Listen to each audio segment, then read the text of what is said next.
Hi friends, and welcome back to my channel.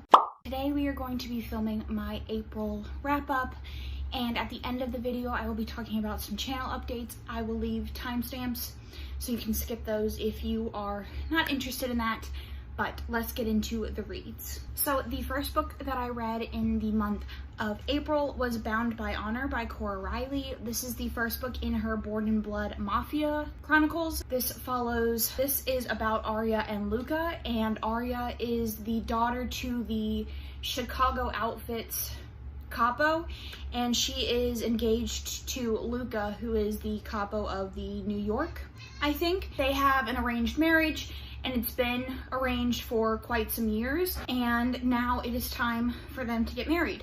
I ended up giving this 3 out of 5 stars. I really liked Luca a lot, but Arya I had some issues with. She is the stereotypical girly girl, and while I don't find the girly girl personality a problem in and of itself, I didn't feel like she had anything beyond that. That was her whole being. She didn't really have any character work aside from that. I don't really like meek and mild heroines or heroes in like mafia books, so I will continue the series just because I have heard that the heroines do get better, so I plan on continuing, but this one was a little bit of a bust for me. Then I read A Songs of Race and Ruin by Roseanne A. Brown, and this follows Malik and Karina.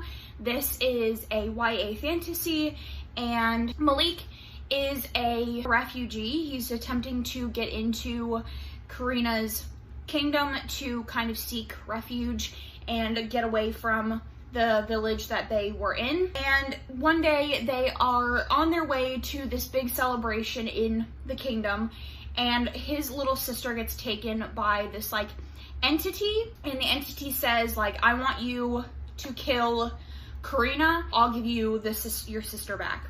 And then Karina is the up-and-coming queen. Her mother has passed away, and she has plans to resurrect her mom, but she needs the heart of a king. She uses this competition as a chance to put someone on the throne. She basically makes the prize of winning the competition being her king, and it goes from there, a little bit of an enemies to lovers situation. I ended up giving this 4 out of 5 stars. I thought it was fantastic. I think that the world building was so interesting. The ties in with mythology were fascinating. And I think that it was just really well structured. We didn't get like info dumping or anything like that to kind of set up the world. You could see the world in your head and you could understand how things worked. You could understand the politics of this situation, the stakes. There was always something going on, and I feel like both Karina and Malik had very dynamic characters. I did knock off a star because I didn't really feel like the chemistry between the characters was there. I would have liked a little more like romantic work there. I would rather see them as friends, but you know. So that's kind of where I docked the star, but I am very, very excited to see what Roseanne A. Brown can do. If this is her debut novel and this is what she can do, I'm very excited to see her grow, and I'm stoked for the second book. So then I read Lakewood by Megan Giddings. This is a psychological thriller, and it follows Lena, who is a struggling millennial. After her grandmother passes away, is kind of charged with taking care of her mother, who has seemingly undiagnosed or unknown to us things going on, some mental health issues, maybe some physical health issues, etc. And so she's kind of struggling financially to support them. And she gets this advertisement, like this personalized ad in the mail, and it basically is giving her this opportunity to participate in a scientific study, and it's said to do amazing things. It's said to like be able to change your eye color, cure migraines, like do a bunch of different things. So she does this. She participates in the experiment. She eventually gets into it, and it escalates from there. It becomes really terrible. I ended up giving it 4 out of 5 stars. This was very much in the way of like Rebecca or Mexican Gothic, in that it's very slow, and most of the thrilling aspects are coming from this apprehension and this fear and like this growing unsettling feeling throughout the book. Character-wise, the main character is very apathetic. She doesn't really seem to like care about what's going on, at least we know that she cares that this stuff is happening, but we're not like super getting a bunch of emotions and like knowing her thoughts on everything. And I think the most important aspect of this is the underlying discussion of the ways that disadvantaged groups are taken advantage of, the ways that historically we have taken minorities and poor people and put them in situations that we knew that they couldn't fight, and then basically told them that it's their fault and that they knew that they were getting into. And so then I listened to the audiobook of The Forbidden Duke by Darcy Burke. This is it's a pretty short historical romance novella, and it follows Eleanor and Titus. And Eleanor is a spinster whose father recently lost all of their money, so she has to become employed, and she becomes the companion to Titus's stepmom. And Titus is the Forbidden Duke. He is not really seen out in society. He comes out like once a year for this one ball. He dances with one girl that society kind of shuns a little bit to kind of give her the opportunity to get noticed, and he ends up doing that for Eleanor. In the past, he was part of a friend group with a guy that was the reason that she got ruined in her second season, so he feels like he kind of owes her, and meanwhile they are falling in love. I gave this 3 out of 5 stars. This is a very quiet story. There is not really a whole lot of angst between the two. It's just very comforting. It's not really action-packed. It's mostly them going to parties and stuff like that. So if you're expecting something like high octane, I wouldn't go into this, but if you're looking for a like comforting historical romance novella, I would say go give this a shot. Next up, I read Shipped by Angie Hockman. This is an enemies, I would say misunderstanding to lovers about Henley and Graham, and they work for the same company and they are up for the same promotion, and they have to present to this company how they're going to make this cruise ship more profitable for the company, so they have to go on this cruise together, and I ended up giving it 2 out of 5 stars. It was going to be a 3. It's often compared to like The Hating Game and The Unhoneymooners, but it is just like this fun, very tropical, summery romance, and it's not bad. What ruined it for me personally was Henley. She was just, being in her head was exhausting all of the time. So she kind of ruined that for me. All right, next up, I read Good Girl, Bad Blood by Holly Jackson. This is the second book in the Good Girl's Guide to Murder series, and it follows Pip, who is a high school student. This one in particular, she has started a podcast based on the events of the first one, and she gets recruited to find a missing person. And I ended up giving it 4 out of 5 stars. This was just as charming and fantastic as the first one. The audiobook was one of the best audiobooks that I have ever listened to. It has music, it has the podcast, it has a full cast, like there's interview styles, it's perfection. If you are a fan of like the Daisy Jones and the Six with the full cast and all of that, I would highly recommend listening to this one if you're interested on audio. But it's basically just her going through the twists and turns of this town, uncovering secrets about this person's life to figure out where they've gone, and it was impeccable, so good, loved it, absolutely recommend both the first and second one. And I love the series, and I don't know if she plans to continue, but I will read anything. She could make this a 17-book series and I would read every single one of them because they're so good. In fact, there are cozy mystery series that have like 20 books, and I want that to be this series. So, Holly Jackson, make that happen, please. All right, so next up is quite possibly going to be my favorite book of the year. Bold claim to make in April, but this was fucking perfect. And that was Black Sun by Rebecca Roanhorse. Wow. Wow. Suffice to say, I gave this 5 stars. You are following 4 points of view. One is a lady pirate. She is the captain of her ship, and she is charged with carrying this guy named Seripio from the town that she got like rescued from to this town called Tova, which is like a holy city. Tova has multiple clans. This is based on pre-Columbian Native American folklore. So there are several clans of people, and then the clans are like overseen by the Watchers, who are like supposed to be the peacekeepers amongst the clans. He is very mysterious. He is blind, and some magical stuff seems to happen around him, but she is just inexplicably drawn to him. Meanwhile, Serapio is probably my favorite character of all time. He is essentially the vessel for something. And like I said, he's blind. He's been through so much. He's a soft, sweet boy. We love him so much. And he is just drawn to her as well, but he knows that he has this duty to his people that he needs to fulfill, and he can't let anything get in the way. Meanwhile, in the city of Tova, you are following the Sun Priest, who is the leader of the Watchers, and there seems to be two simultaneous things happening. There seems to be an uprising or coup happening in the Watchers with some other priests that are trying to overthrow her because she has some liberal views and wants to take the Watchers in a different way than is traditionally gone. She thinks that someone's trying to take her out. And then there's also something happening in one of the clans called the Crow Clan. Their leader has mysteriously died. They're claiming it's a suicide, but it doesn't seem to be. And there is a little bit of a rebellion cultish thing going on with the the Crow Clan, that she is afraid will spark some sort of war that they had, something akin to what they had previously. And then lastly, you're following the point of view of the Crow Clan's leader's bodyguard, who is the son of Crow Clan leader that just died. And he's supposed to be like the bodyguard or called the Shield, his sister, who is supposed to take over the clan. And he is kind of involved, or the cult is kind of trying to pull him in. And he finds out that this cult is attempting to overthrow the Watchers.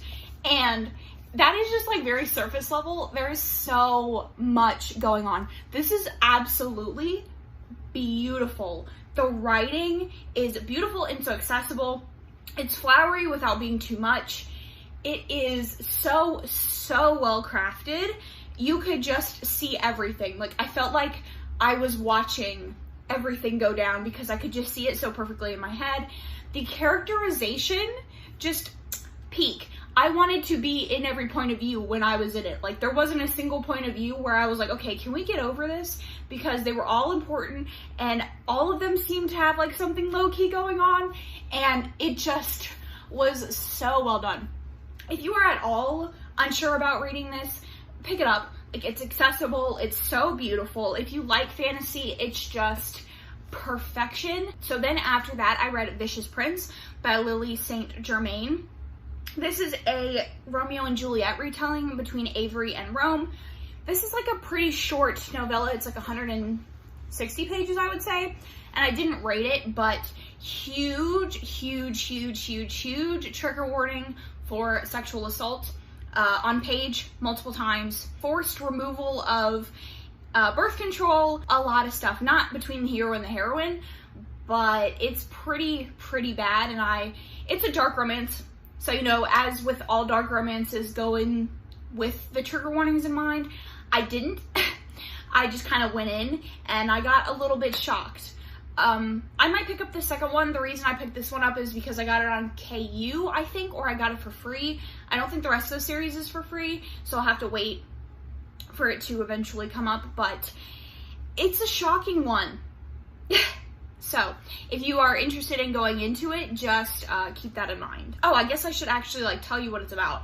So, Avery is set to marry this older guy who is like, I would say like 20, between 20 and 25, and he is like 40, between 40 and 50.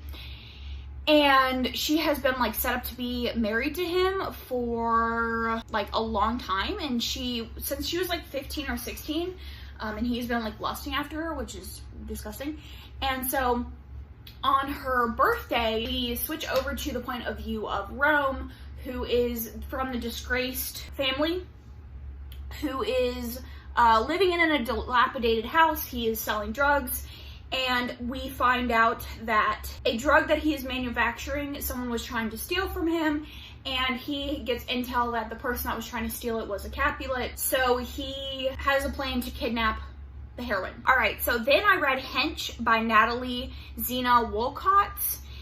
This is a villain origin story about Anna, who was a hench person. She was on a job with a villain and they were pulling off like a kidnapping, basically. When this hero comes in and they're like trying to break up the fight, he throws her against a wall and shatters her legs. And so she's in the hospital, is gonna have to do physical therapy, go through surgeries. The cops show up and they're like, you know, what happened? And then when she tells them that it was a hero that did it to her, they drop it. They're like, yeah, you know, it happens, we're not gonna investigate it, and they walk off. And so she kind of goes into this revenge plot against him, that hero specifically, but all heroes, to prove that they aren't good, that they might be on the good side, but they cause just as much destruction and death as villains do, but they don't get held accountable. So she becomes a data analyst for like a super villain who is like the enemy of the hero that broke her leg. And I ended up giving it 4 out of 5 stars. I thought this was like a 3-star for the majority of it because a lot of it is planning, but that ending, wow. The writing, the body horror, all of it was fantastic. I would super duper read a second one if we have a second one in the works. I loved seeing Anna's character progression from like this paper pusher who was afraid to even go out on missions to like running her own battalion and just kicking ass and being awesome. And I loved the ending and it was so good. It was like women getting revenge basically, and I love the ending a whole lot. This is a fairly large book, but if that sounds interesting to you, if a villain origin story sounds interesting to you, and you go into this and you're kind of like, this is pretty slow, it is, but that ending is so worth it. So there's also kind of like a romance between her and a supervillain, so just give it a shot. I really enjoyed it, and yeah. So then I read Cia Martinez and the Moonlit Beginning of Everything by Raquel Vasquez Gilliard. This is a YA contemporary with sci-fi. So it's basically about Cia Martinez, whose mom was deported, are assuming that she is dead. And so she goes out to the desert every night and lights candles to kind of guide her mom home. And then one day she is out in the desert with love interest, I guess. Spaceship crashes to the earth and it has her mom inside. And it goes from there. And like the last half turns into like a sci-fi movie about people running from aliens. It seemed like it was trying to tackle a lot of conversations about like immigration and things like that, but it never really dove really deep into it. It never really packed that punch. And a lot of it was just kind of weird. The mom's part was kind of weird. The mom's character was weird. She knew too much for the story that she was like telling people. Like she had said that she was locked up in like this facility and she was experimented on, but she like knew too much to be a prisoner, if that makes sense. So I ended up giving it 3 out of 5 stars.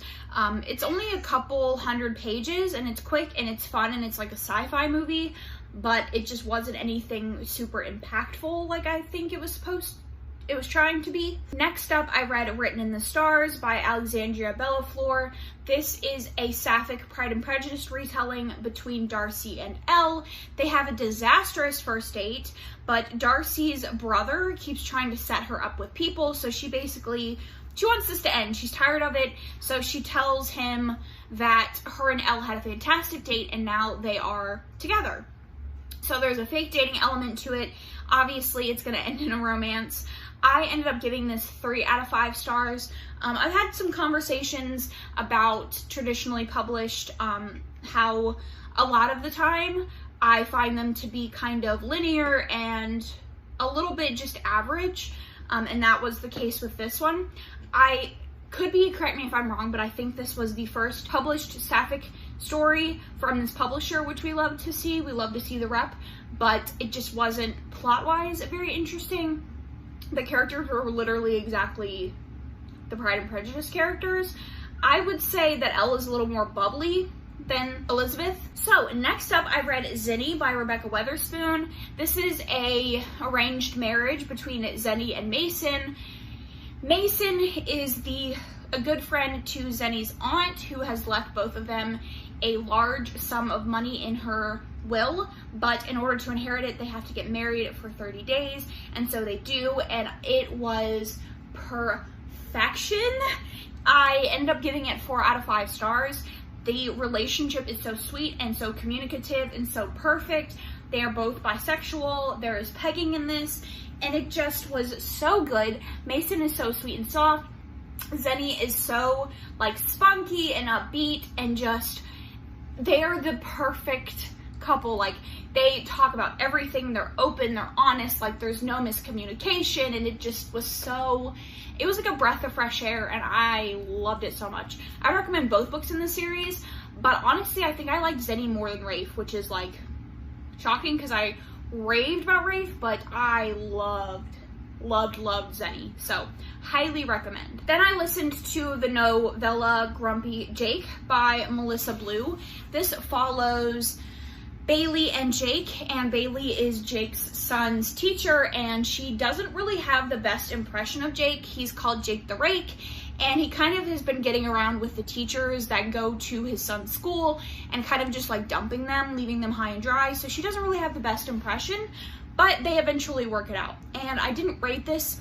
It was only like 3 hours, I think, and I think the only really memorable part of this was that the heroine learned to stop being so judgmental and form her own opinions. Then next up, these two that I'm about to talk about were absolute perfection.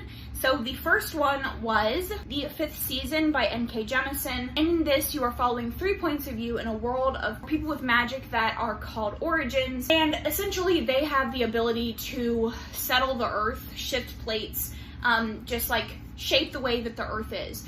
And there are these things called the Fifth Seasons, which basically do the antithesis of what origins do. They shift plates, they destroy the world, wipe out civilizations and all that, so the origins are enslaved to non-magical people, and they are charged with basically keeping the earth settled and making sure that as many people live as possible. One point of view that you are following is a young girl who has just come into her powers, and she is going to this town called, or this city called Fulcrum, where origins are enslaved, taught, and all of that. And so she kind of goes to like this academy, and she's slowly learning about what it really means to be an origin. Then we are following a woman who has been an origin in Fulcrum for a long time, and she is charged with getting impregnated and being taught by this higher level, more powerful origin who is going to like train her, and so they go on some missions together. And then the last point of view is a woman who came home to discover her son dead on the floor, and her husband had taken their daughter, so she is on a hunt for them. This was absolutely mind-boggling. You have no idea what's going on. Like, not in a bad way, like you understand what's going on, it's understandable, it's accessible, but you don't know what's really going on until you get further into this book. The way that the storylines weave together is so brilliant, and this world is fascinating. Cannot wait to learn more. We're introduced to like godlike figures, and wow. This was beautifully crafted. This has just enough world building in it that you can get a sense of the world, but you know that that's not it. That's not all there is. There's way more, and I was blown away. A lot of the complaints about this is like the first 80 pages are hard to get into because one of the chapters is written in second person, so the author uses you instead of like a name or they or whatever. I personally didn't have that issue. The issue that I had was in like the last little bit of the story. I felt like it was really dragging. There was a lot of falling action, but if you're at all concerned, you want to read this, but you're concerned about the accessibility, the writing, anything like that, I would not be concerned. If I can understand this, you can understand this. Fantastic. Can't wait to pick up the second one. So good. Just like an actual masterpiece. Just wow. Then I read Amari and the Night Brothers by B.B. Alston, which I gave 5 out of 5 stars. This follows a young girl named Amari, who is kind of just your average girl living in kind of the hood, and she's going to a rich, predominantly white school, and she has kind of just been kicked out, and her mom is fed up. Her mom works lots of hours, and then one day she gets home from school and she gets a package that says, "Open the briefcase in the back of your brother's closet at midnight and everything will be explained." So she does, and inside the briefcase is some goggles, and when she puts the goggles on, she sees her missing brother. Her brother allegedly got this job, and then he kind of disappeared. No one's seen him for weeks, and he reveals to her this like magical world. And then he recruits her to this magical summer camp where she can kind of learn to use her powers. And this was so good, like so good. I loved this. I think that the amount of, kind of like with the 5th season, the amount of world building and magic that we saw was just enough that you can understand the story, but you know it's just the tip of the iceberg. I loved Amari's journey, and she kind of spent a lot of the book feeling inadequate and like she was the spare sibling, like she could never be as good or live up to her brother. But through the kind of like friendships and power that she builds in herself, she really comes around. And this was just so good. So good. And I'm so excited to see what this author can do. And I'm so excited to see this grow into a very influential series for our coming generation. And it just, so good. Even if you don't like middle grade, give this a shot because, wow. It was really fantastic. So next up, I read When a Scot Ties the Knot by Tessa Dare. This is a historical romance about Madeline and Logan that I gave 4 out of 5 stars. So this is about Madeline, who never really wanted to be out in society, so she made up this Scottish captain who was to wed her, and then she like writes him letters and stuff. He's fake, and then she kills him off. Like 10 years later, she's living as a widow, and she has her own house, and she's doing her own stuff. And this guy named Logan Mackenzie shows up and says like, yeah, I'm real, and I want you to marry me so that I can have your land. And it kind of sparks up like a marriage of convenience sort of situation. And I ended up giving it 4 out of 5 stars. I absolutely love this couple. I know some people have issues with Logan in the beginning because he's sort of a jerk, but I liked it a lot. I saw Logan's big heart. Everything that he did was for his people, and I really loved Madeline.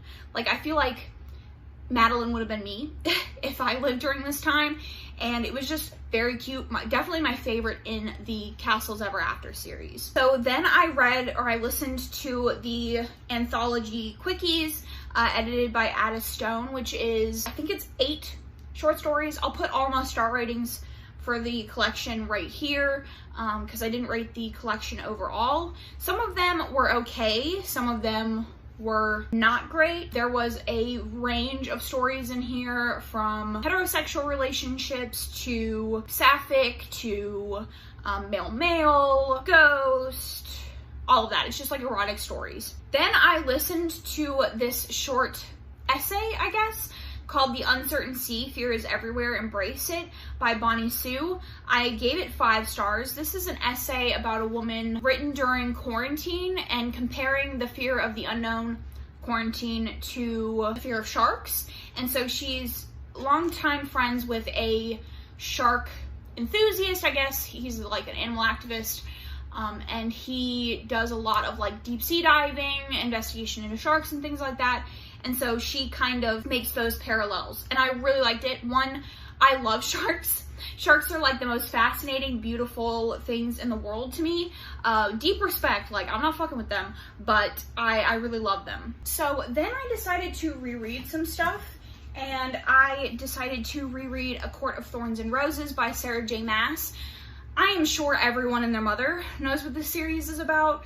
So I will just say that I gave this 3 stars like I did last time. It was continued and still is just an average story for me. I have like a whole reading vlog for this book and the second one. So if you want to hear like more in-depth thoughts about it, check it out, but I'm not gonna add to this conversation anything important, so that's what that is. No Room at the Inn by Brooke Winters. This is a sapphic dom sub novella. I didn't rate it, but it's pretty short and it's pretty hot. I then read Voyeur by Fiona Cole, which I gave 2 out of 5 stars. This is a student teacher between Oakland and Kellam. Oakland works at a voyeur club, which means she performs like sexual acts and people can watch but they can't touch or they can't engage. And he sees her at the club and then finds out that he's going to be her teacher. They enter into a relationship. First 40% was smoking hot, and then he became possessive and gross about her being a sex worker, and it just, ugh. So I listened to the audiobook for Abel by Katie Roberts. This is the first book in her Sabine Valley series, and it's about Abel, Harlow, and Eli. If you were to ask me the plot of this series, I would have no clue because it's terribly plotted or like explained, but I ended up giving this 3 stars. It's sexy and hot in the Katie Roberts fashion, but I kind of wish we had had a pre-novella to kind of explain the world a little bit more, because I don't know if it's like fantasy, if it's like gangs, I don't know what it is, but it's like factions, and he like is married to them for like a year, and it's a trio, but it's like enemies to lovers. Yeah. So then I read A Court of Mist and Fury by Sarah J. Maas. Again, I'm not gonna go on for days, you know what this is about. I originally gave this 4 stars the first time I read it, and I bumped it up to 5 stars.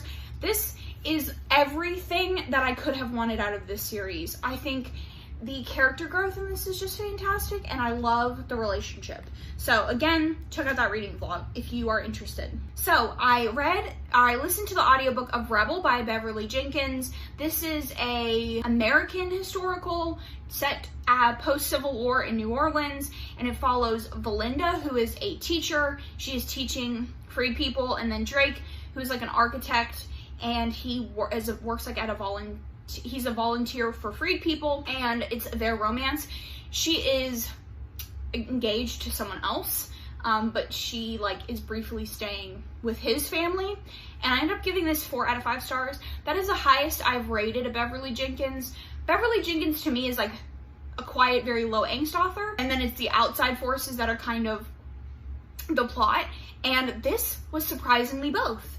It had angst amongst the relationship, it had the outside forces that were driving it, it was very heavy in historical aspects that I found interesting. So all around, just a very good story, and I loved Drake. I haven't like disliked any of the heroes, but I loved this couple and I loved the characters. Like, they were both fantastic. I loved the family. They weren't as forced, I felt like, as the Destiny series, and it just was really, really good. And that was the last book that I read. I'm going to get into the channel updates now. So if you want to click off, I fully understand, and thanks so much for watching.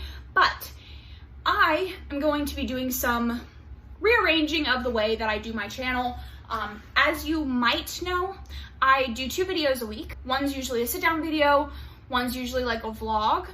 And I've hinted at this in previous videos on the channel, but I am going to be going to 2 weekly wrap-ups a month and 2 reading vlogs. So 1 week I'll have a reading vlog, 1 week I will have a wrap-up for the week before, and then at the end of the month I won't be doing a monthly wrap-up, but at the end of the quarter I will be doing a quarterly favorites where I talk about my stats, and then I go over each book that I read, but I talk in depth about my favorites. We're gonna see how this goes. Love weekly reading vlogs, but I kind of want to change up a little bit.